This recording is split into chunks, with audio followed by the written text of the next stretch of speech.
Hola, muy buenas tardes. Bienvenidos a Sinergia. Este es un espacio donde vamos a ir conociendo los diferentes proyectos y las distintas investigaciones que se llevan adelante en las 5 facultades de la Universidad Nacional de San Juan.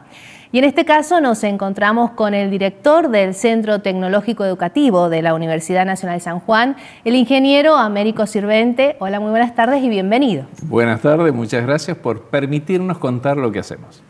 Y justamente, ¿qué hacen dentro de este centro tecnológico? Bueno, el centro tecnológico se crea en el año 2000 a través de un convenio con la Secretaría de Comunicaciones. En ese entonces el presidente era Menem y había un proyecto que se llamaba Argentina @Internet Todos, y la idea era colocar en diversas instituciones laboratorios de computadoras para que la comunidad tuviera acceso a Internet o tuviera acceso a las tecnologías, y que también la producción pudiera tener acceso para poder hacer intercambios comerciales.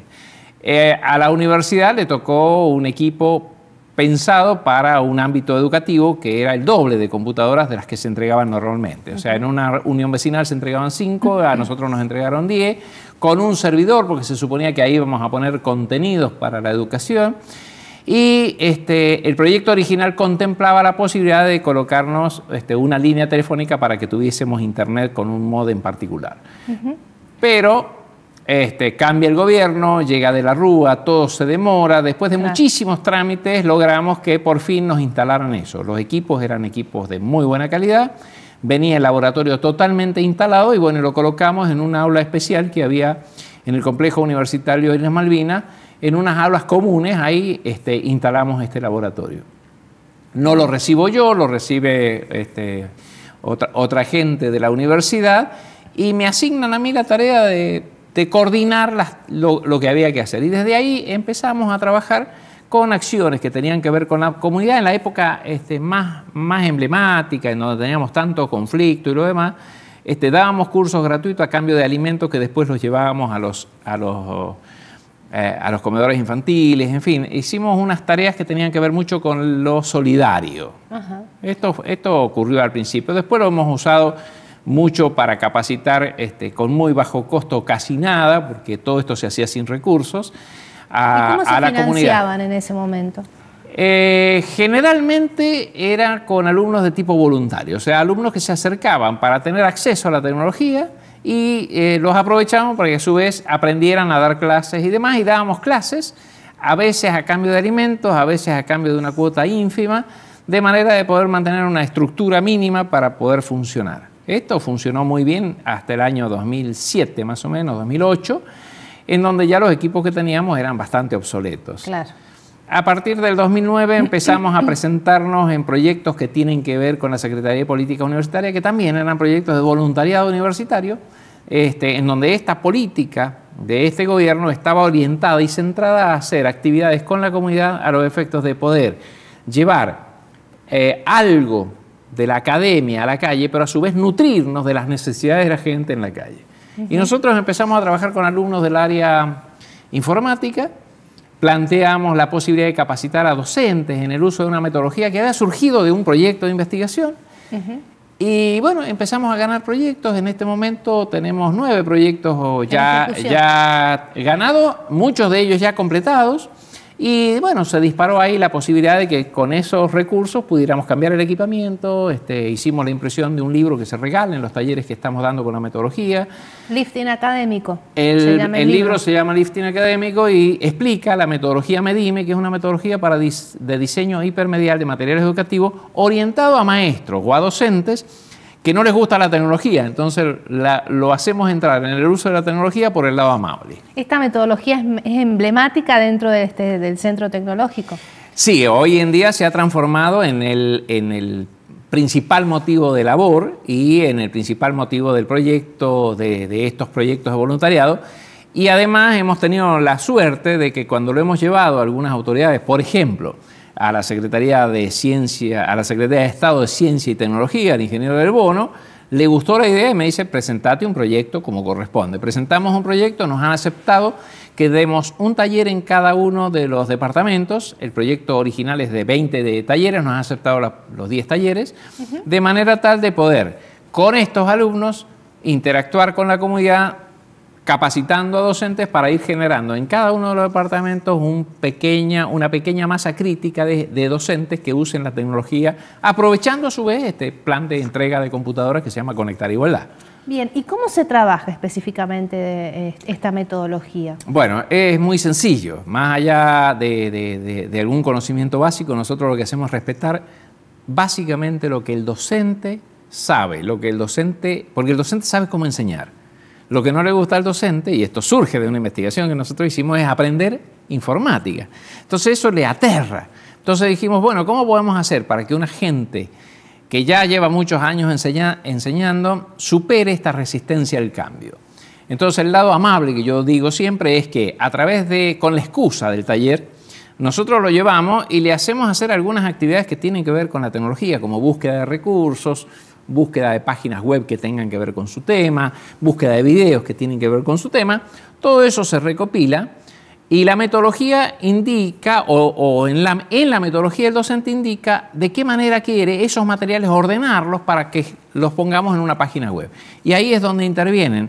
Hasta el año 2013 intervenían nada más que informáticos. En el 2014 integramos también a diseñadores gráficos y hoy en día diseñador gráfico, informático y docente hacen una página web educativa, pero con el contenido del docente, con la manera de enseñar del docente y con las prácticas que al docente se le ocurren. ¿Y cómo se hace todo este proceso entre estos actores que intervienen justamente con mucho trabajo, con mucho trabajo. Bueno, tenemos que estar convenciendo a directores de escuela de que esto es una metodología interesante, convenciendo a los docentes de que esto lo pueden hacer. Es un taller que generalmente se da gratuito. Claro. Cuando otra institución colabora en algo, porque en este proceso, nosotros cada vez que damos un taller necesitamos de 30 docentes a los que les vamos a dar o de 25 docentes, pero yo llevo 10 informáticos.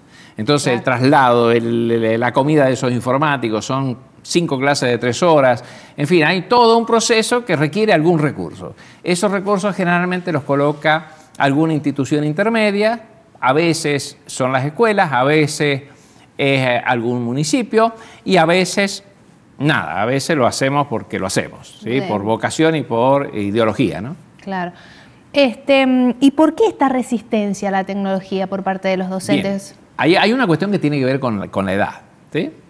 Todo docente de más de 30, 35 años no se crió con el uso de la tecnología. Entonces, le cuesta adoptarla. Tanto es así que dice, bueno, yo cuando tengo algún problema se lo doy a mis hijos. Y eso uno lo escucha a diario de todas aquellas personas que de alguna manera acceden a una computadora y que no se sienten muy confiados, ¿no? Entonces, siempre... Miedo a lo desconocido. Es el miedo a lo desconocido y el miedo a meter la pata, porque de la época nuestra, cada vez que nosotros usábamos un equipo tecnológico, teníamos muchísimo cuidado porque si lo tocábamos o lo tocábamos mal se podía romper, o sea, eran muy frágiles. Entonces nosotros venimos de una época de no tocar. Hoy en día todo se toca, cambia. Entonces el docente no está con esa idea de que si uno toca no va a pasar nada, que si meten la pata y algo no se va a borrar nada, que no se va a romper nada. Sí, sí. Esa es la resistencia y es el miedo. Tratamos de que eso a través de nuestros talleres, este miedo se minimice para que se animen a hacer búsqueda y una vez que hicieron su propia página web educativa en donde el docente es dueño de un contenido, tenemos la gran ventaja de como que el docente es dueño, el alumno lo ve de manera distinta y por eso es que le pusimos lifting académico, porque en realidad le hemos producido al docente un rejuvenecimiento pero ante la vista de sus alumnos. Una transformación. Hay una transformación. No es lo mismo un docente que tiene su Facebook, que tiene su correo electrónico, que tiene su página web, a un docente que no la tiene y que cuando ve algo, no, yo en Facebook no quiero saber nada, o que eso es muy común, ¿no? Nosotros lo escuchamos a diario. Yo cuando empecé con los talleres, apenas un 20% de los docentes tenían correo electrónico y ahí afortunadamente casi el 95% tiene correo electrónico y muchos de estos docentes también tienen su cuenta en Facebook, que no la usan para educación todavía, pero en este uso de la tecnología de a poco van encontrándole como la pata al gato para decir esto lo puedo usar y la van de a poco apropiando. Ingeniero, esta metodología que han desarrollado en el Centro Tecnológico Educativo ha tenido un alcance internacional. Sí. Más de 3 viajes al exterior. Bueno, coméntenos al respecto. Bueno, en realidad la metodología surge desde proyectos de investigación de la Facultad de Ciencias Exactas. En el año 98 arrancamos con la metodología, con esta visión de que en algún momento las computadoras iban a invadir el aula. Nunca pensamos que iba a haber una política oficial para hacer esto y que todos los chicos iban a tener computadoras y que las computadoras... O sea, hay 5 millones... Política de Estado. Una política de Estado. Y 5 millones de computadoras hoy en día, con lo cual la Argentina es uno de los pocos países del mundo en donde la brecha de acceso a la tecnología para la gente joven está cerrada. O sea, nosotros podemos decir eso porque, bueno, yo he estado en otros países y Colombia, por ejemplo, recién tiene entregadas 2 millones entre computadoras y tablets, con un proyecto de entregar unas 8 millones en el 2018. La Argentina a esa altura creo que vamos a entregar muchísimas más. Hay algo en Brasil, hay mucho hecho en Venezuela, hay mucho hecho en Perú, o sea, hay países de Latinoamérica y afortunadamente son los latinos los que más piensan en este tema de la inclusión digital, pensando en que el acceso a la tecnología tiene que ser facilitado. ¿Qué permite tener este acceso a la tecnología? Bueno, primero, vivimos en un mundo en donde hoy en día pensar, primero, no tener internet es como que se me cae el mundo, ¿no? O sea, los que estamos en este tema. Hay docentes que todavía no lo sienten a esto, pero cada vez son menos. Hoy en día todos los chicos tienen acceso a través de su teléfono celular a internet. Todos los chicos tienen acceso a una biblioteca mundial de cosas buenas y de basura, o sea, no es. Entonces lo que tendríamos que hacer los docentes es orientarlos a que busquen aquellas cosas que realmente sean útiles para su educación. Permite que uno esté informado, y está informado al instante, permite muchísima mayor comunicación social, permite el acercamiento con gente que hace mucho que no veo y que la tenía desaparecida. Nosotros en nuestro centro también formamos a la gente del PAMI, a través de un proyecto que se llama UPAMI, que es Universidad para Adultos Mayores Integrados. Este proyecto es un proyecto que permite que los abuelos aprendan a utilizar las tecnologías, pero al menos desde la óptica nuestra, les enseñamos a comunicarse. O sea, no les enseñamos el Word para que sean dactilógrafos, ni les enseñamos el Excel para que hagan cálculo, les enseñamos a usar el Facebook porque se comunican con su nieto. O sea, utilizarlo en la vida cotidiana. En la vida cotidiana y para la comunicación y para la diversión, porque en algún punto hasta les hacemos hacer que hagan karaoke, o sea, que usen la tecnología para sentirse mejor y para comunicarse mejor y para estar mejor con el ambiente, que no se sientan excluidos de este ambiente. En líneas generales, ingeniero, ¿cómo fue este viaje a Colombia recientemente? Bien. ¿Fue a exponer, a capacitar? Bueno, en un breve resumen vamos a hacerlo así. En 2012 voy a presentar una conferencia en Bogotá y se entera gente que conocía por chat, pedagogos que conocía por chat, se enteran de Cartagena y me dicen, si vas a estar acá, hazte el viaje hasta Cartagena y nos dictas un taller. Así que hicimos eso, hicieron las gestiones allá unos docentes, me llevaron, di el taller y quedó como una idea de que íbamos a hacer un diplomado en algún momento. 2013 se hace un congreso en San Juan que se llama un Congreso Internacional de Ambientes Virtuales de Aprendizaje, se hace en nuestra facultad. Bueno, presento un trabajo ahí y la presidenta de ese congreso me dice, te quiero en el próximo congreso cuando lo hagamos en Colombia. Y me ofrecieron que diera una conferencia plenaria, o sea que iba como conferencista invitado. Dije, bueno, tengo Cartagena, tengo Montería, busco en internet y encuentro 2 eventos más que se hacían en Pereira, a unos 700, 800 kilómetros de Montería, 2 eventos que se hacían en semanas diferentes, entonces mando propuestas de dar alguna charla y de dar talleres. Bueno, este aquí que me pone también como conferencista plenarios en estos eventos. Así que como mis talleres requieren de alumnos, entonces hicimos gestiones para empezar a llevar alumnos también. Entonces me llevé 10 alumnos y estuvimos 24 días en 4 eventos internacionales y dando talleres allí. Formamos casi 100 docentes en el tiempo que estuvimos, claro, y dimos 4 conferencias magistrales, estuvimos con expositores internacionales. Fue una cosa muy bonita. Inclusive conocimos algunos personajes que en el ámbito académico, informático, son muy importantes, ¿no? En algunos lados conocimos a alguna gente muy importante. A partir de ahí, un contacto que había ido a uno de los congresos a mostrar lo que él hacía, le muestro mi libro y dice, pero esto es lo que nosotros estamos por trabajar. Hay un evento dentro de 2 meses que se llama Educa Digital Colombia, te voy a proponer para que te inviten. Al mes me llega todo el pasaje y todo para que esté allí y fuimos una semana. En estos talleres también una persona de la Universidad de La Guajira había hecho el taller conmigo y le encantó lo que he hecho. Dice, bueno, si vienes a Colombia te llevo a La Guajira. Así que a la próxima vez fui los contactos y a capacitar a 1.200 docentes de Bogotá y me llevaron desde ahí a La Guajira y di un taller allá. Y di 2 seminarios.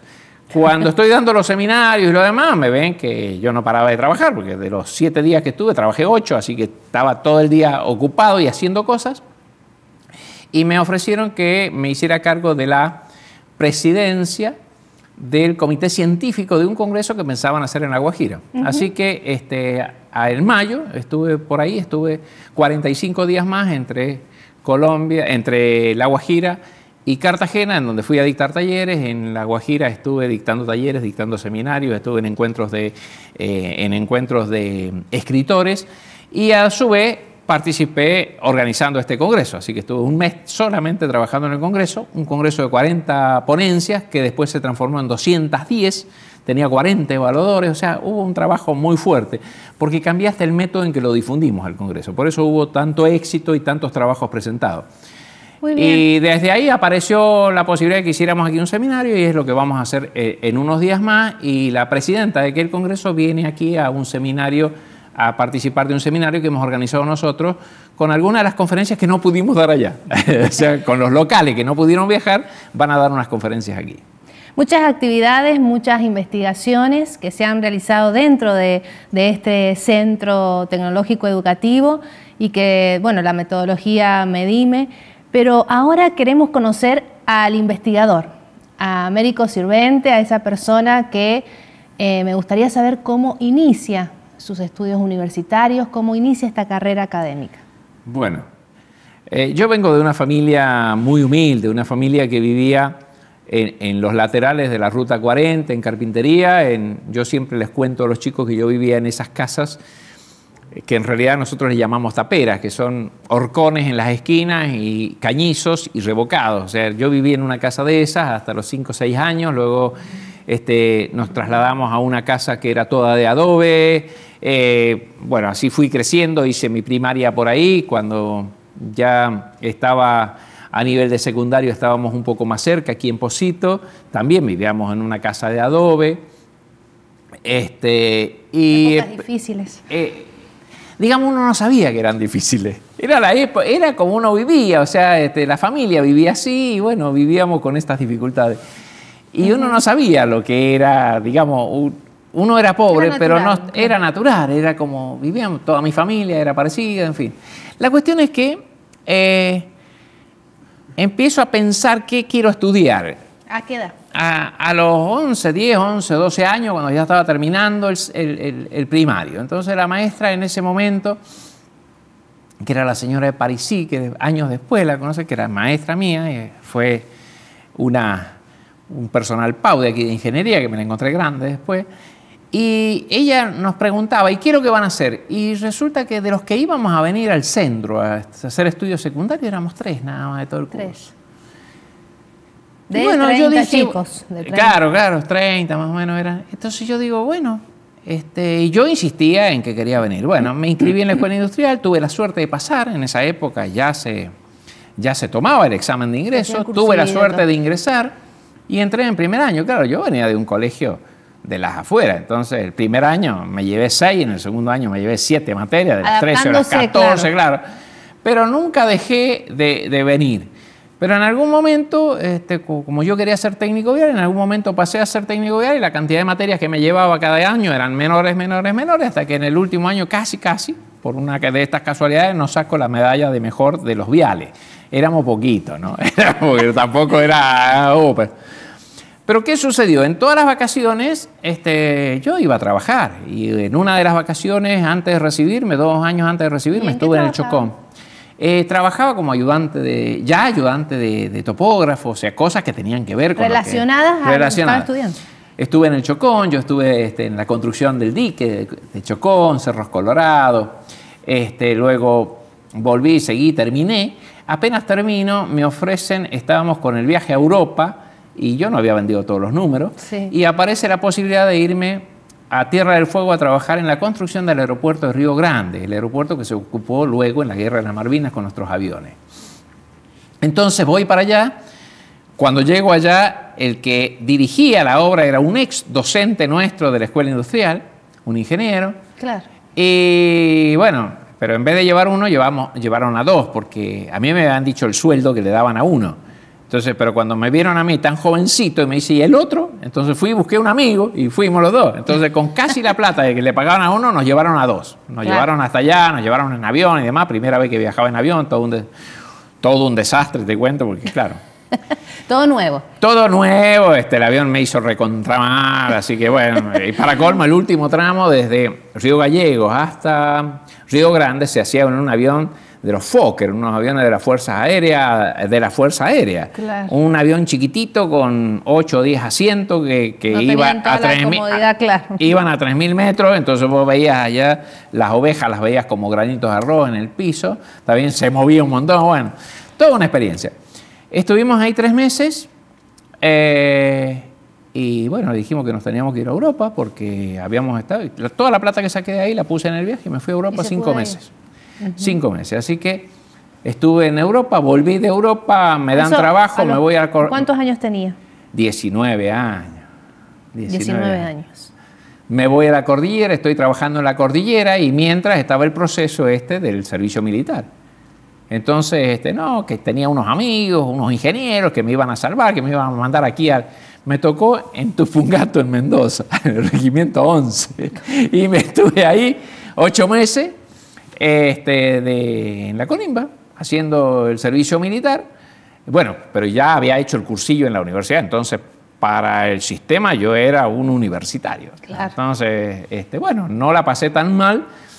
Me podía codear, digamos, con gente, con los oficiales, que eran los que tenían un poco más de nivel y que en realidad no nos bailaban tanto.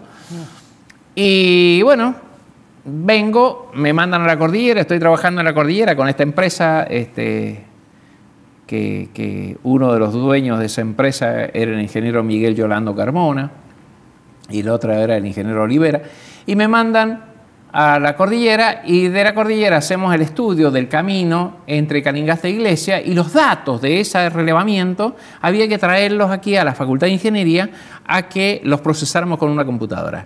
En ese momento era la 1130, era la única máquina computadora. Bueno, y ahí empecé con computación. Y ahí empecé. Y ya que estaba, empecé ingeniería. Y bueno, después hay 8 o 10 años ahí, 9 años y pico hasta que me recibo. O sea, pero siempre trabajando en el área de tecnología. ¿Y cómo fue esa vida de estudiante universitario? No, yo la he disfrutado. Lo que pasa es que yo venía 4 años más atrás que los que estaban en ese momento. O sea, los que cuando yo estaba cursando, yo tenía 23, 24 años y los que entraban tenían 19. O sea que había en esa edad se nota mucho esto. Entonces a mí me conocía porque yo era muy, muy metido, me metía en todos lados, todos los docentes de alguna manera me ubicaban, yo era un tipo que venía a clase porque no trabajaba, hacía, en fin, era demasiado dinámico, era dirigente estudiantil, pero yo quería organizar un viaje a Europa también, haciendo lo que habíamos hecho en COBE. Siempre con condiciones de líder. Pero trabajando en estos aspectos, no en política. Yo en política no trabajé. Trabajaba en esto y eso me sirvió para que no fuera, en esa época, que no fuera, a lo mejor, no digo un desaparecido, pero me hubieran hecho la vida a lo mejor un poco difícil.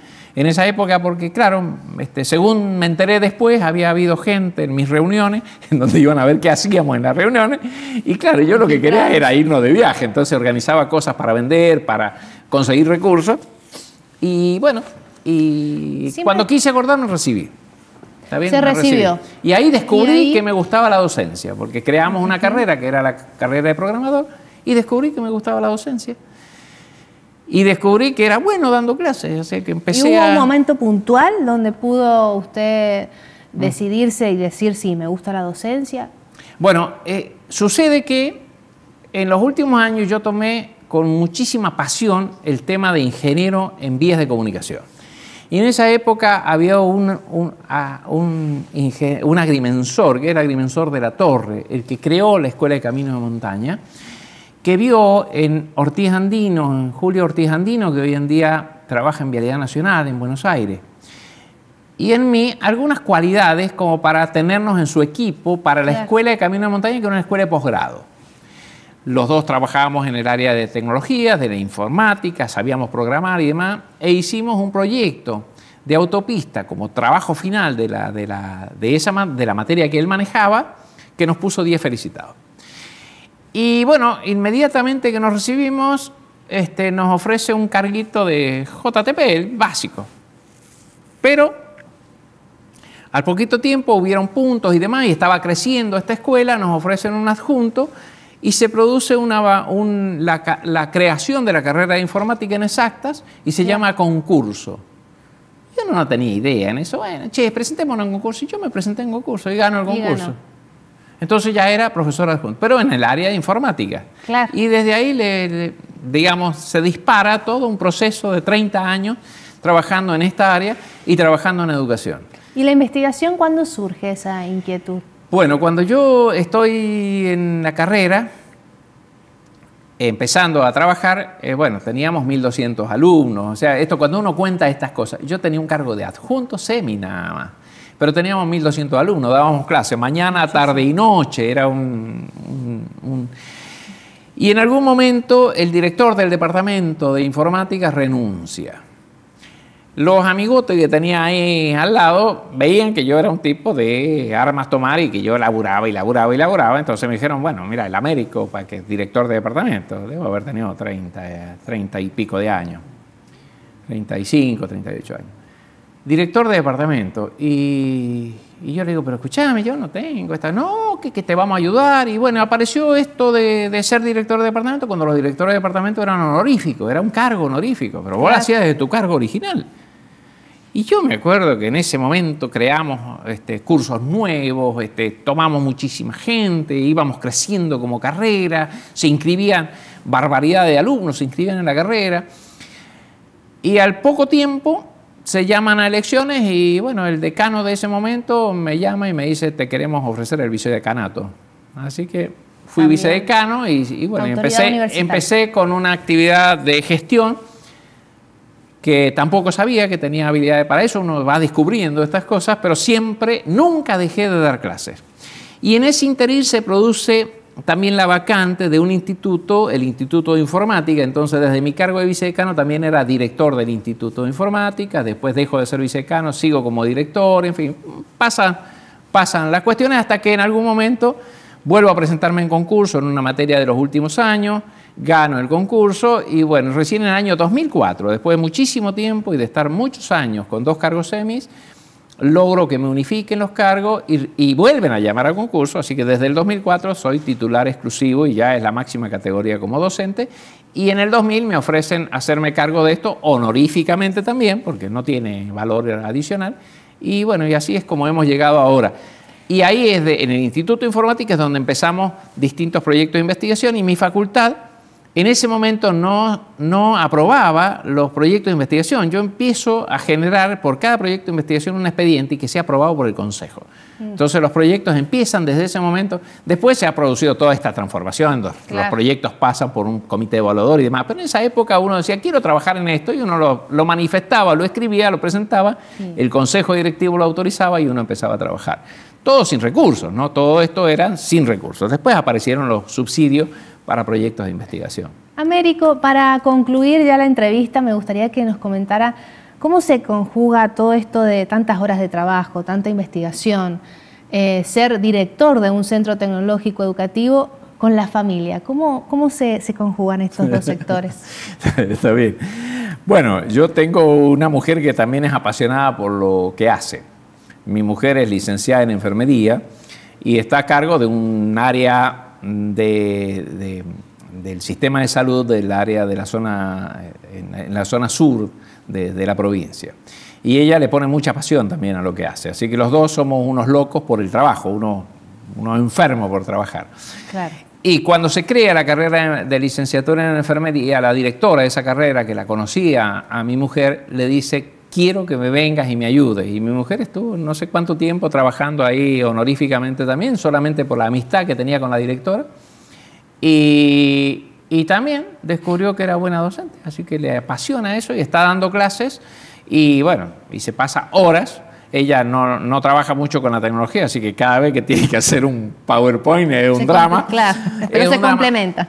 Pero claro, además los dos estamos muy ocupados y yo he decidido hacer una cosa muy interesante. Yo no discuto con mi mujer. Es la manera más fácil de no tener conflicto, es no discutir. Entonces yo he decidido no discutir. Me parece muy bien. Bueno, muchísimas gracias, ingeniero Américo Sirvente, director del Centro Tecnológico Educativo de la Universidad Nacional de San Juan. Nosotros nos volvemos a encontrar en una nueva edición de Sinergia. Muchas gracias.